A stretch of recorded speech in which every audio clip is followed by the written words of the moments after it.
മുഖ്യമന്ത്രി ചർച്ചകൾ നടക്കുമ്പോൾ മറുവശത്ത് എന്താണ് നടക്കുന്നതെന്ന് കൂടി അറിയണം. നിയമസഭാ തെരഞ്ഞെടുപ്പിലെ CPM-ന്റെ തോൽവി പരിശോധിക്കാനുള്ള മാരത്തൺ ചർച്ചകൾക്ക് ഇന്ന് തുടക്കമാവുകയാണ്. ഇന്ന് ചേരുന്ന CPM സംസ്ഥാന സെക്രട്ടേറിയറ്റോടെയാണ് ചർച്ച ആരംഭിക്കുന്നത്. പ്രതിപക്ഷ നേതൃസ്ഥാനത്തേക്ക് ആരുന്നതിൽ സംസ്ഥാന നേതൃയോഗങ്ങളിൽ തീരുമാനമുണ്ടാകും. പിണറായി വിജയൻ തയ്യാറല്ല എങ്കിൽ മാത്രമായിരിക്കും മറ്റു പേരുകൾ പാർട്ടി പരിഗണിക്കുക. പോളിറ്റ് ബ്യൂറോയിൽ നിന്ന് ലഭിച്ച നിർദ്ദേശങ്ങളും സംസ്ഥാന സെക്രട്ടേറിയറ്റിൽ അവതരിപ്പിക്കും. നാളെയും മറ്റന്നാളും സംസ്ഥാന കമ്മിറ്റി യോഗവും ചേരുന്നുണ്ട്. TV പ്രസാദ് വിവരങ്ങൾ നൽകാൻ നമുക്കൊപ്പം ചേരുന്നുണ്ട്. പ്രതിപക്ഷ നേതാവ് ആരെന്നുള്ളത് അതെ, പ്രതിപക്ഷ നേതാവ് പിണറായി വിജയന്റെ ഒരു താല്പര്യമാണ് പ്രധാനം. ഇപ്പോൾ ഇന്നലെ പോളിറ്റ് ബ്യൂറോ യോഗം കഴിഞ്ഞ് MP ഗോവിന്ദനോട് ചോദിച്ച സമയത്തും അങ്ങനെ ഒരു ചർച്ച നടന്നിട്ടില്ല. കേരള ഘടകത്തിൽ ആ ഒരു തീരുമാനം ഉണ്ടാകുമെന്നാണ് പറഞ്ഞത്. എന്തായാലും വലിയൊരു തോൽവിയാണ്, ചരിത്രത്തിലെ ഏറ്റവും വലിയൊരു തോൽവിയാണ് CPM നേരിട്ടത്. വെറും 26 സീറ്റുകൾ മാത്രമാണ് അവർക്കുള്ളത്. 66 സീറ്റിൽ നിന്നാണ് 26ലേക്ക് ഒറ്റയടിക്ക് ചുരുങ്ങിപ്പോയത്. 35 സീറ്റ് മാത്രമാണ് LDF മുന്നണിക്കാകെയുള്ളത്. ഈ മുന്നണികളുടെ പ്രധാനപ്പെട്ട ഘടകകക്ഷികളുടെയൊക്കെ സ്റ്റിയറിംഗ് കമ്മിറ്റിയിലടക്കം MP ഗോവിന്ദനെ, പിണറായി വിജയന് CPM-ന്റെ ഒരു സംഘടനാ ശൈലിക്കൊക്കെ വലിയ വിമർശനം ഏൽക്കേണ്ടി വന്നു. പിണറായി വിജയന്റെ അദ്ദേഹത്തിന്റെ ഒരു സർവാധികാരമാണ് ഈ ഒരു വലിയ തോൽവിക്ക് കാരണമെന്ന് പോലും CPI പോലും പ്രത്യക്ഷമായും പരോക്ഷമായും ഒക്കെ പറയുന്നത് നമ്മൾ കേട്ടു. TV പ്രസാദിലേക്ക് പോകാം. പ്രസാദ്, അപ്പോൾ ഗുഡ് മോർണിംഗ്. ഒരു വലിയൊരു തോൽവിക്ക് പിന്നാലെ ഒരു ഫേസ്ബുക്ക് പോസ്റ്റിനപ്പുറം നമ്മുടെ മുൻ മുഖ്യമന്ത്രി പിണറായി വിജയൻ ഇതുവരെ മാധ്യമങ്ങളിലൂടെ ജനങ്ങളോടൊന്നും സംസാരിച്ചിട്ട് പോലുമില്ല.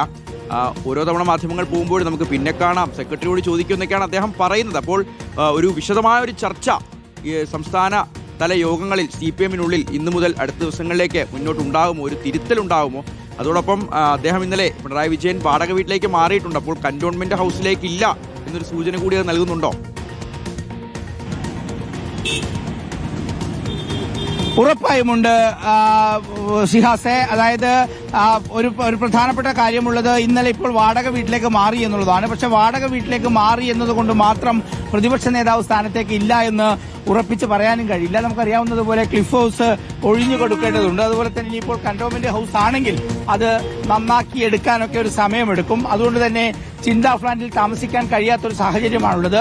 അതുമായി ബന്ധപ്പെട്ടുള്ള കാര്യം അതാണ്. CPIM-നെ സംബന്ധിച്ചിടത്തോളം ഏറ്റവും പ്രധാനപ്പെട്ട യോഗമാണ് ഇന്നും നാളെയും മറ്റന്നാളുമായി നടക്കുന്നത്. ഇന്നത്തെ സംസ്ഥാന സെക്രട്ടേറിയറ്റ് യോഗത്തിൽ തന്നെ മുഖ്യമന്ത്രി പിണറായി വിജയൻ, അതുപോലെ തന്നെ CPIM സംസ്ഥാന സെക്രട്ടറി MP ഗോവിന്ദൻ അടക്കമുള്ളവർ പങ്കെടുക്കുന്നത് കൊണ്ട് തന്നെ കാര്യമായ ചർച്ച ഇന്ന് ഉണ്ടാകും എന്നുള്ളത് തന്നെയാണ്. പ്രധാനപ്പെട്ട സർക്കാരിനും പാർട്ടിക്കും പറ്റിയ വീഴ്ചകളെല്ലാം തുറന്നു കാട്ടും എന്നുള്ളതാണ് മനസ്സിലാക്കുന്നത്. നേതാക്കളെല്ലാം ആ കാര്യത്തിൽ അഭിപ്രായം പറയുകയും ചെയ്യും.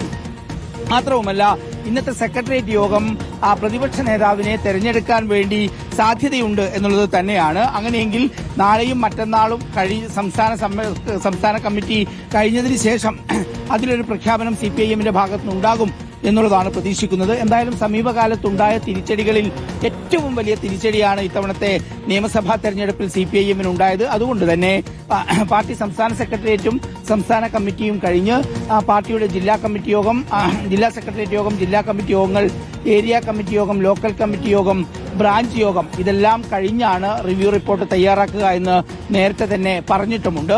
അതുകൊണ്ട് തന്നെ ഇത്തവണത്തെ ഈ യോഗം, ഇന്നും നാളെയും മറ്റന്നാളും ചേരുന്ന CPIM-ന്റെ യോഗം അവരുടെ സംഘടനാ സംവിധാനത്തിലെ ഏറ്റവും പ്രധാനപ്പെട്ട ഒന്നാണ്.